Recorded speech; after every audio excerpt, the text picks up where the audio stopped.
सभी हिंदी साहित्य प्रेमियों का हिंदी साहित्य की क्लास में आपका हार्दिक स्वागत, अभिनंदन।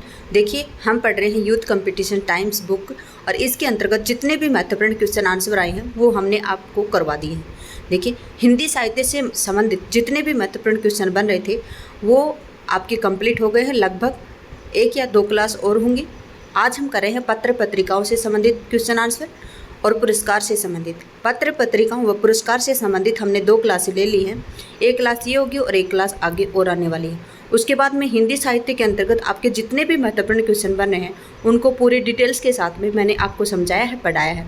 जो भी परीक्षा उपयोगी है उसको इस बुक में दिए गए हैं वो तो सभी तथ्य मैंने आपको पढ़ाए हैं। उसके बाद में मैंने उससे रिलेटेड जितने भी अन्य जो महत्वपूर्ण तथ्य बन रहे थे मैंने उनको भी आपको पढ़ाया है। ठीक है, तो देखिए, आप क्लास में बने रहें लास्ट तक और आपको पता चलेगा कि मैंने आपको किस तरह से पढ़ाया है। ठीक है, एक बात और सुनेंगे कि जो आपने पीछे की क्लासें नहीं देखी हैं तो आप जैसे हिंदी साहित्य के इतिहास से संबंधित महत्वपूर्ण क्लासें हैं उसकी 6 क्लासें बनी हुई हैं। उसके बाद में आदिकाल से संबंधित महत्वपूर्ण प्रश्न उत्तर इस नाम से प्लेलिस्ट बनी है। फिर भक्ति काल से, रीतिकाल से, उसके बाद में आधुनिक काल। और आधुनिक काल के अंतर्गत भी मैंने अलग अलग भागों को बांटा है। जिस प्रकार से भारतेंदु युग है उसको मैंने अलग प्लेलिस्ट में रखा है, द्विवेदी युग को अलग प्लेलिस्ट में रखा है, छायावादी युग को अलग प्लेलिस्ट में रखा है।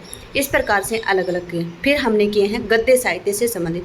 गद्य साहित्य से संबंधित नाटक है, उपन्यास, कहानी, निबंध, रिपोर्टाज, रेखाचित्र, आत्मकथा, आलोचना, अन्य जो गद्य विधाएँ हैं और अभी पत्र पत्रिकाएँ। पत्र पत्रिकाएँ इसमें 10वीं इकाई दी गई है और ये अंतिम इकाई है। पत्र पत्रिकाएँ और पुरस्कार। आज हम कर रहे हैं पत्र पत्रिकाओं से संबंधित महत्वपूर्ण क्वेश्चन आंसर। तो देखिए, आज हमारा पहला क्वेश्चन है 206। देखिए, जो गद्य साहित्य इससे संबंधित 2064 या 65 क्वेश्चन है। आज हम कर रहे हैं 2006, तो आप स्वयं लगा सकते हैं कि कितनी क्लासें बची होंगी। 30 क्वेश्चन हम जरूर कर लेंगे दोनों क्लासों में। तो देखिए, आज हम कर रहे हैं 2006 का क्वेश्चन। सत्यशोधक समाज के संस्थापक कौन है? आपसे पूछा जा रहा है कि जो सत्यशोधक समाज है इसके संस्थापक कौन है। तो देखिए, जो सत्य की क्या करनी है, हमें ज्योति जगानी है। तो सत्यशोधक समाज की स्थापना किसने की थी? ज्योतिबा फूले ने। सत्य की आपको क्या करनी है? सत्यशोधक समाज की आपको क्या करनी है? ज्योति जगानी है। तो सत्यशोधक समाज है उसकी स्थापना किसने की थी? तो ज्योतिबा फूले ने की थी। ठीक है, देखिए, सत्यशोधक समाज की स्थापना ज्योतिबा फूले के द्वारा 24 सितंबर 1873 को की गई थी। कब की गई थी? 24 सितंबर 1873 को। सत्य की खोज करने वाला यह समाज शूद्र और जो अस्पृश्य जाति थी उन लोगों को जागृत करने तथा अस्पृश्यता उन्मूलन के उद्देश्य बनाकर स्थापित किया गया। आपको पता ही होगा को जो आपका संविधान है इसमें अस्पृश्यता उन्मूलन जो अनुच्छेद दिया गया है वो अनुच्छेद नंबर है 17। कौन सा है? अनुच्छेद नंबर 17। और ये हमारे जो समानता का जो हमारे मूल अधिकार हैं उनसे संबंधित है ये। ठीक है, देखिए, हिंदी के प्रचार प्रसार में योगदान के लिए सन 1947 में कौन सी संस्था गठित हुई थी? इस क्वेश्चन में थोड़ा सा कंफ्यूज है क्योंकि ये क्वेश्चन ही गलत है। ठीक है, क्या है ये क्वेश्चन गलत है। इसमें पूछा जाना था क्या 1947 नहीं होना था। ठीक है, ऐसे आना था या तो हिंदी के प्रचार प्रसार में योगदान के लिए कौन सी संस्था गठित हुई है। ठीक है, तो यहाँ पे ये चारों ही संस्थाएं बहुत ही महत्वपूर्ण है। चारों ही संस्थाओं का गठन हुआ है। लेकिन हम देख लेते हैं यहाँ पे जो 1947 इसके आसपास कौन सी हुई है। देखिए, जो नागरिक प्रचारणी सभा है इसकी स्थापना कब हुई है? तो नागरिक प्रचारणी सभा की स्थापना सन 1893 मतलब 1893 को श्याम सुंदर दास जी ने की थी। बिहार जो राष्ट्रभाषा परिषद पटना है ये सन 1948 को हुई थी। हिंदी साहित्य सम्मेलन प्रयाग ये सन 1937 को हुई थी। और जो राष्ट्रभाषा प्रचार समिति वर्धा है ये सन 1936 को हुई थी। ठीक है, तो देखिए, पहली 1893, फिर 1937, फिर 1936। जो आपका बिहार राष्ट्रभाषा परिषद है ये 1948 की है। तो अब ये नहीं पता कि क्या क्वेश्चन पूछा गया है, क्वेश्चन में कन्फ्यूज है। वैसे तो आपका आंसर अगर 1947 के आसपास देखा जाए तो 1948 बिहार राष्ट्रभाषा परिषद पटना आएगा, लेकिन ये क्वेश्चन गलत है। तो देखिए, हम इनको किस प्रकार से याद करेंगे?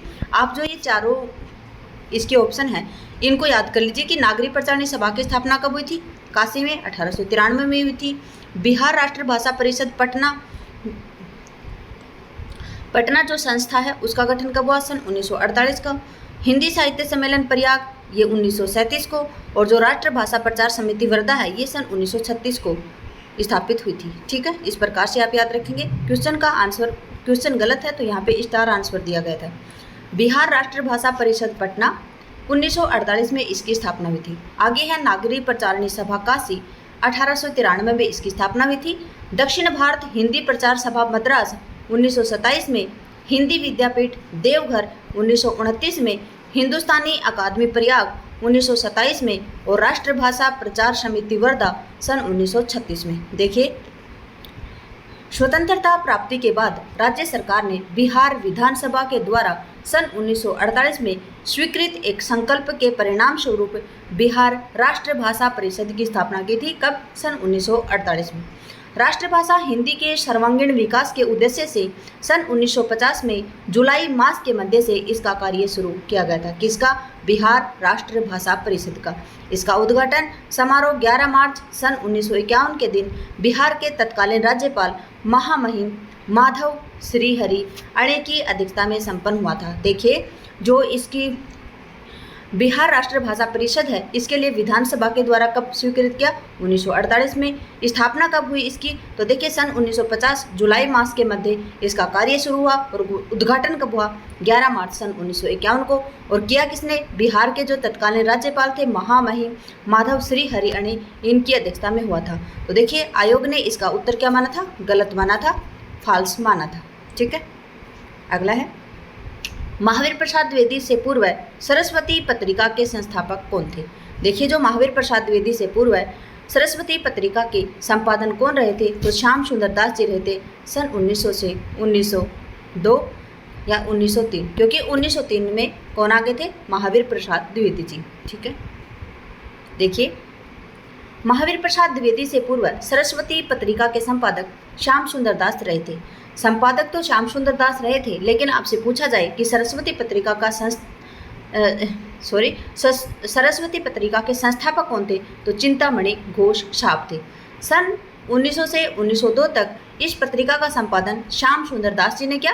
सन 1903 में इसके संपादक महावीर प्रसाद द्विवेदी जी रहे। और याद रखेंगे कब तक रहे थे ये? सन 1920 तक। कितने साल? 17 वर्ष तक। सरस्वती पत्रिका का प्रथम अंक 1 जनवरी 1900 को निकला था। सरस्वती पत्रिका का प्रकाशन इंडियन प्रेस इलाहाबाद प्रयाग तथा संपादन कार्य कहाँ से होता था?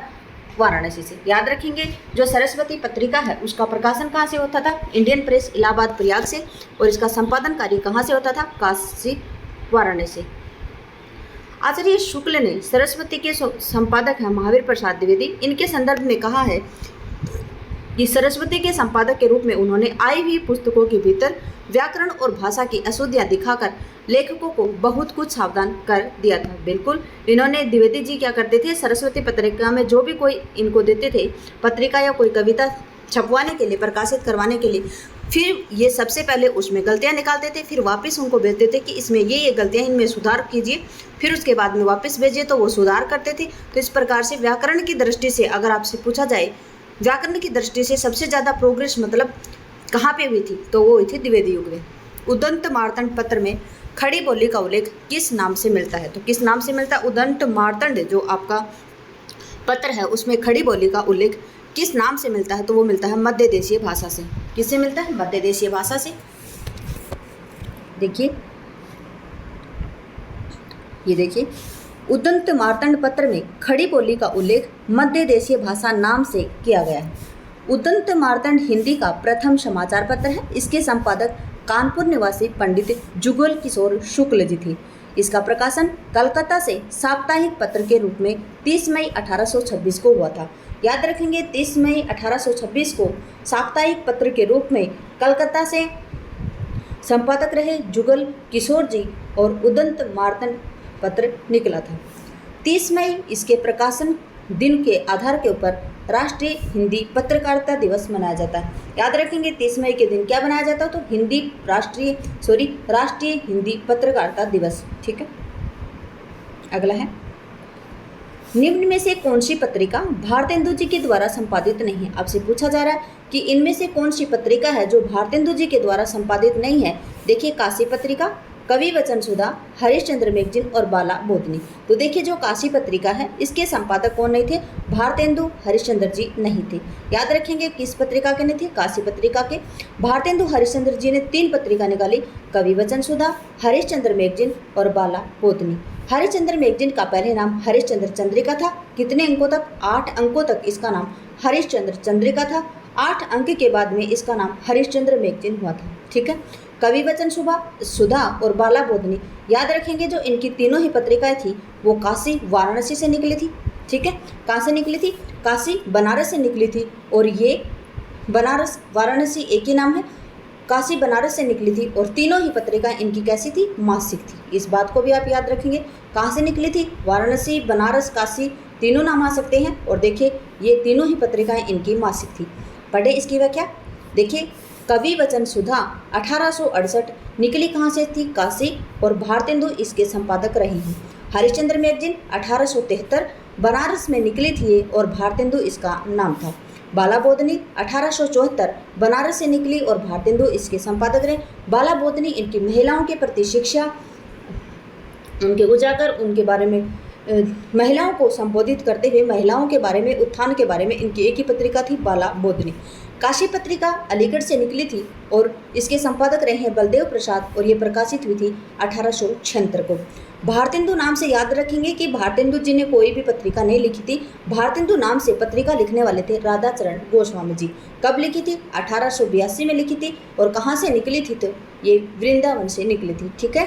क्या है? राधाचरण जो गोस्वामी हैं इन्होंने पत्रिका निकाली थी भारतेंदु। कब निकाली थी? 1882। और ये वृंदावन से निकली थी। अगला है हिंदी के पहले अखबार उदंत मार्तंड की पहली प्रति कब निकली थी? याद रखेंगे कब निकली थी? तो ये निकली थी आपकी 30 मई को। ठीक है। इसी दिन हम क्या बनाते हैं? राष्ट्रीय हिंदी पत्रकारिता दिवस। 30 मई 1826 को निकली थी। ठीक है। देखिए उदंत मार्तंड हिंदी का प्रथम समाचार पत्र था। इसका प्रकाशन 30 मई 1826 को हुआ था। कलकत्ता से एक साप्ताहिक पत्र के रूप में हुआ जिसके संपादक जुगल किशोर शुक्ल जी थे। अगला है निम्न में से कौन सी पत्रिका मासिक पत्रिका नहीं है? आपसे पूछा जा रहा है कि इनमें से कौन सी पत्रिका है जो मासिक पत्रिका नहीं है। तो कौन सी नहीं है? जागरण पत्रिका है, वो मासिक पत्रिका नहीं है। तो आपसे पूछा जा सकता है कि जागरण पत्रिका कैसी है? तो ये साप्ताहिक है। ठीक है। सप्ताह में हमें जगना चाहिए। ठीक है। साप्ताहिक पत्रिका हमें क्या करती है? जगाती है। जागरण पत्रिका मासिक पत्रिका नहीं है। याद रखेंगे। देखेंगे आप पत्र पत्रिकाएं। जागरण जो पत्रिका है ये किसकी है? शिव पूजन सहाय इसके संपादक थे। निकली कब थी? सन 1932। और ये एक साप्ताहिक पत्रिका थी और बनारस से निकलती थी। ठीक है। सुधा पत्रिका है, उसके संपादक कौन रहे? ये रहे दुलारे लाल भार्गव जी। कौन है? दुलारे लाल भार्गव जी। कब निकली थी? सन 1929। ये एक मासिक पत्रिका है और ये लखनऊ से निकलती थी। अगला है विशाल भारत। विशाल भारत बनारसी दास चतुर्वेदी के द्वारा सन 1928 में, और ये मासिक पत्रिका थी और कलकत्ता से निकलती थी। अगला है साहित्य संदेश। बाबू गुलाब राय के द्वारा निकली थी ये। ठीक है। संपादक कौन थे इसके? बाबू गुलाब राय। साहित्य संदेश। और ये सन 1937 को निकली थी और पत्रिका थी ये मासिक। और कहाँ से निकली थी? आगरा से। मर्यादा पत्रिका है, ये कृष्णकांत मालवीय सन 1909 में और मासिक पत्रिका थी ये और प्रयाग से निकली थी। ठीक है। मतवाला महादेव प्रसाद सेठ। ठीक है। महादेव प्रसाद सेठ कब निकली थी? सन 1923। साप्ताहिक पत्रिका है ये और कलकत्ता से निकली थी। ठीक है।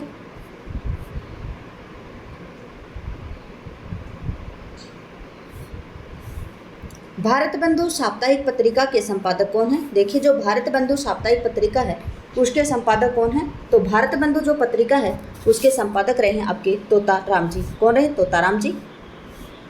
देखिए भारत बंधु पत्रिका है, ये एक साप्ताहिक पत्रिका थी और कहाँ से निकलती थी? तो अलीगढ़ से निकलती थी।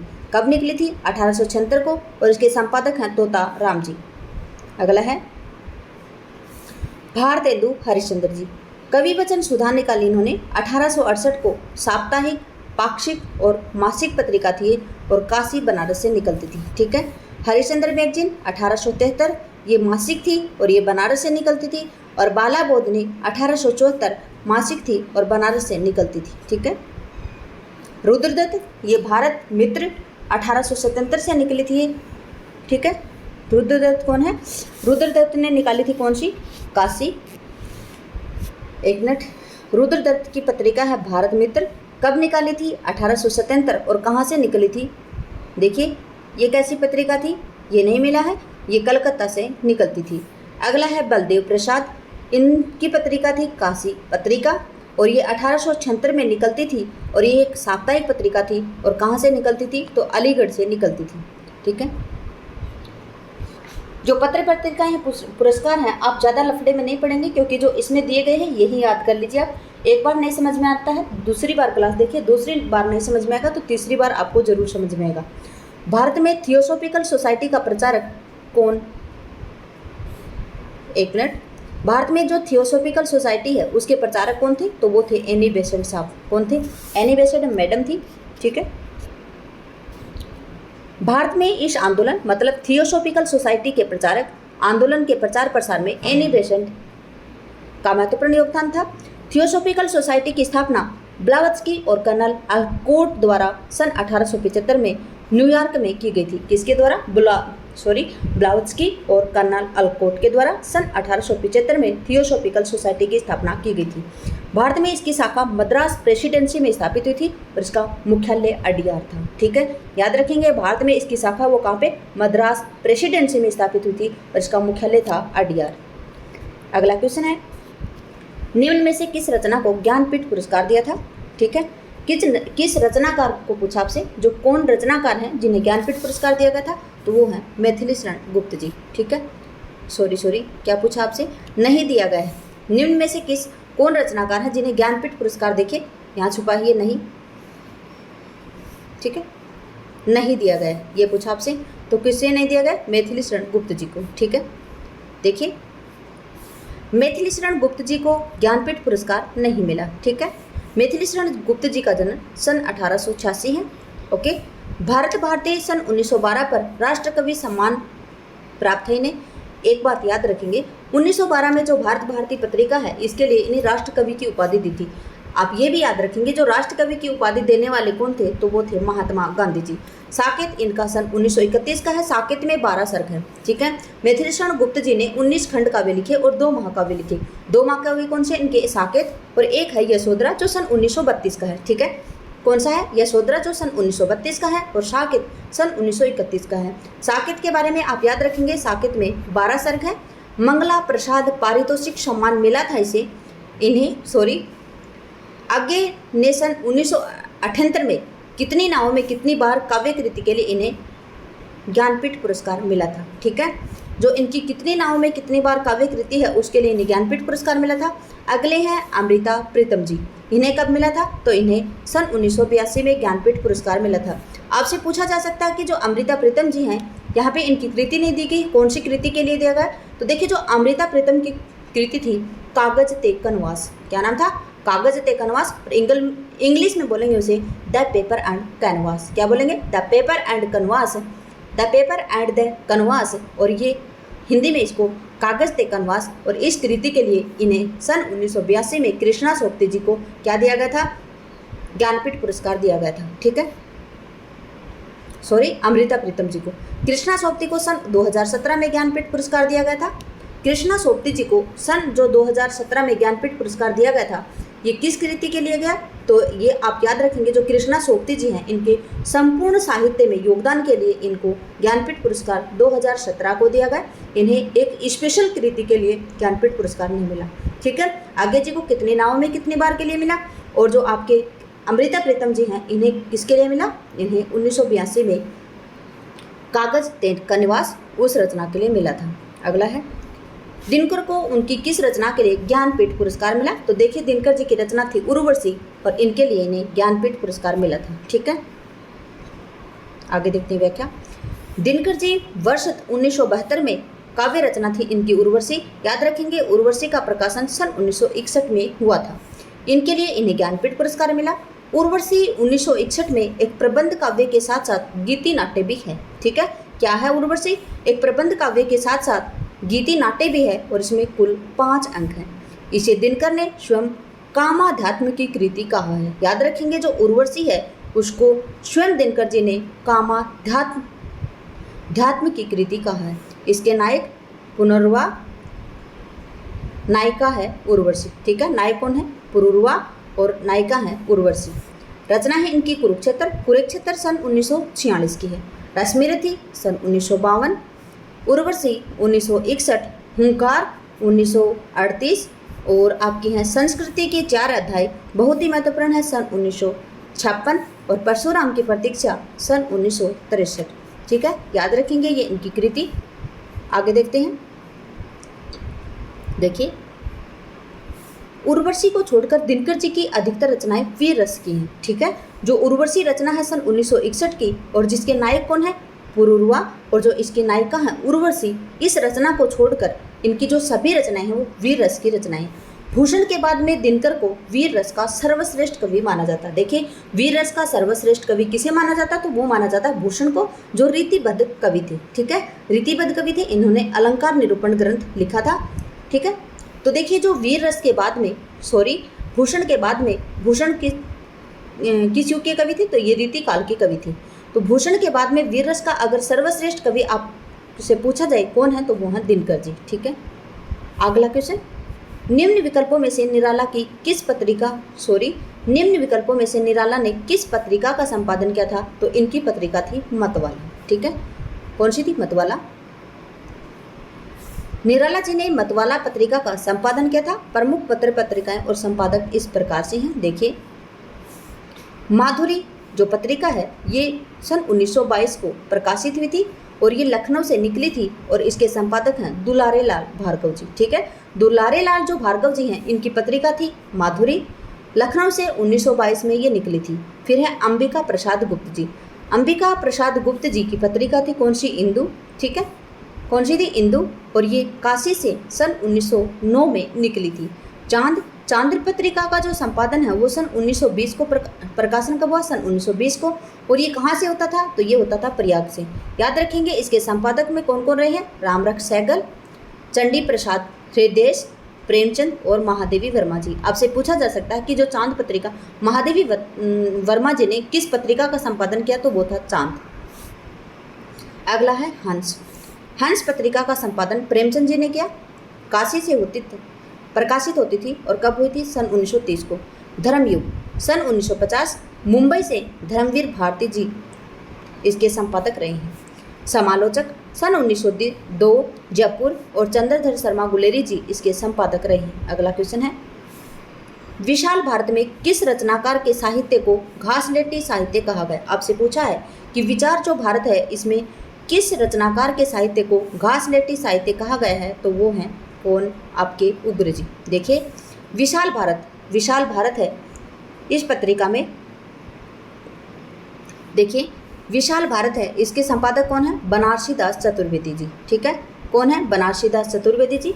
और इन्होंने उग्र जी हैं, उनके साहित्य को घासलेटी साहित्य कहा है। ठीक है, देखिए, घासलेटी शब्द का अर्थ निष्क्रिय, निकम्मा, गंदा, अनैतिकता का प्रश्रय देने वाला, लैंगिक विकृतियों को चित्रित करने वाला साहित्य कहा जाता है। ठीक है, चतुर्वेदी जी ने उग्र जी मतलब पांडे बेचन शर्मा उग्र जी के बहिष्कार हेतु लंबे समय तक घासलेटी नामक आंदोलन चलाया था। किन्होंने? बनारसी दास चतुर्वेदी जी ने। घासलेटी साहित्य के विरुद्ध सन 1928, 29 और 30 में जोरदार आंदोलन चला था। इस विवाद का जन्म तब हुआ जब उग्र जी की चॉकलेट, स्फूर्णा देवी की अबलाओं का इंसाफ जैसी कहानियां प्रकाशित हुई थी। ठीक है, यहाँ पे देख लेते हैं हम उग्र जी की कहानियां। उग्र जी की कहानियां हैं चॉकलेट जो सन 1924 में प्रकाशित हुई, शैतान मंडली 1924, चिनगारियाँ 1925, दोजख की आग सन 1929 और बलात्कार इनका सन 1927। ठीक है, अगला है प्रकाशन के आरंभ की दृष्टि से निम्नलिखित पत्रिकाओं का आपको सही अनुक्रम बताना। तो देखिए, माधुरी सन 1922, विशाल भारत सन 1928, जागरण 1932 और साहित्य संदेश इनका 37। तो देखिए, माधुरी 1922, विशाल भारत 1928, जागरण 1932 और साहित्य संदेश इनका सन 1937। और यहाँ पे आंसर आ रहा है आपका ए। ठीक है, देखिए, माधुरी पत्रिका का प्रकाशन वर्ष कौन सा था? 1922। इसके संपादक रहे हैं दुलारे लाल भार्गव जी और प्रेमचंद जी। साप्ताहिक पत्रिका थी ये और लखनऊ से निकलती थी। उसके बाद में है विशाल भारत, ये सन 1928 में प्रकाशित होती थी और इसके संपादक रहे हैं बनारसी दास चतुर्वेदी जी और ये मासिक पत्रिका थी और ये कलकत्ता से निकलती थी। अगला है देखिए जागरण पत्रिका, ये सन 1932 में शिवपूजन सहाय प्रेमचंद जी जो जागरण पत्रिका है इसका प्रकाशन वर्ष 1932 और शिवपूजन सहाय और प्रेमचंद जी इसके संपादक रहे हैं। ये एक साप्ताहिक पत्रिका थी और काशी से निकलती थी। अगला है साहित्य संदेश, ये सन 1937 में निकलती थी और बाबू गुलाब राय इसके संपादक रहे हैं और ये मासिक पत्रिका है, आगरा से निकलती थी। अगला है इनमें से डॉक्टर नगेंद्र की कौन सी पुस्तक साहित्य अकादमी की पुस्तक हुई है।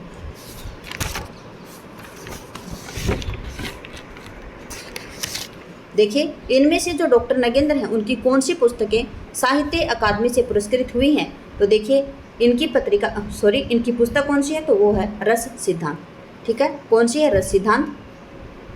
देखिए डॉक्टर नगेंद्र के द्वारा जो रचित आलोचनात्मक पुस्तक है उसका नाम क्या है, रस सिद्धांत, जो सन 1965 में प्रकाशित हुई थी। ठीक है, साहित्य अकादमी से पुरस्कृत है ये कौन सी, रस सिद्धांत पुस्तक। ठीक है, डॉक्टर नगेंद्र के द्वारा रचित अन्य कृतियां हैं भारतीय काव्य शास्त्र की भूमिका, भारतीय सौंदर्य शास्त्र की भूमिका और जो आपका कौन सा है, साहित्य और का समाज शास्त्र और काव्यबिंब, रीति काव्य की भूमिका, इनका सन 1949 का है। विचार और अनुभूति सन 1949 है। सुमित्रा नंदन पंत ये सन 1938 है और साकेत एक अध्ययन ये सन 1939 है। देव और उनकी कविता ये सन 1949 है और आस्था के चरण इत्यादि ये सन 1969 है। ठीक है, देखिए आज हम यहीं तक ही करेंगे। क्लास में बने रहने के लिए आपका धन्यवाद। आपका दिन शुभ रहे। जय हिंद, जय भारत, जय जवान, जय किसान।